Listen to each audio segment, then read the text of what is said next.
It was one of the most striking images of the war, watched by millions all over the world.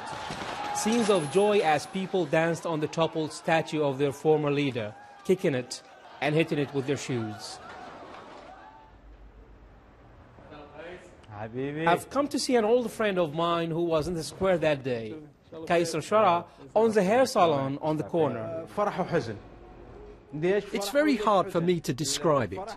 It was joy and sorrow together. I was happy to see a dictator being toppled, but sad because it was being done by foreigners. Like many Iraqis, Kais had posters of Saddam Hussein on the walls of his shop.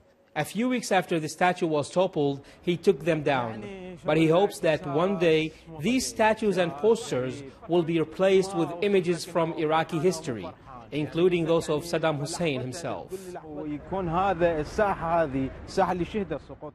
I want statues of all rulers who ruled Iraq throughout its modern history to stand in the square, including Saddam's. I want those statues to form a museum for Iraq's history. Every one of those rulers had supporters and opponents. People can come to those statues to condemn or hail the memories of those men.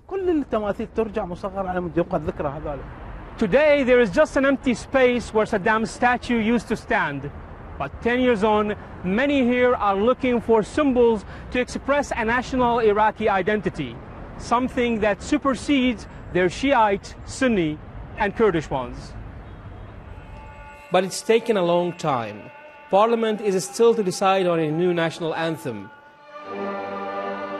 The current one, played here by the Iraqi National Symphony Orchestra, was chosen hastily in 2004, and they are still nowhere near choosing a new national flag.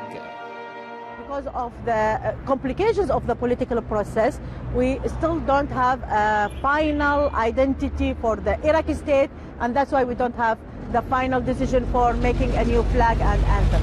So the shape of the state is still in a process. We're still in a transitional process. That's why. Many ordinary Iraqis are proud of their Iraqi identity.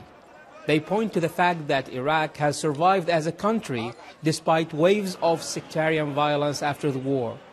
But just as they needed to remove the old symbols to make a break with the past, now they need new ones for the future. Rafid Jabouri, BBC News.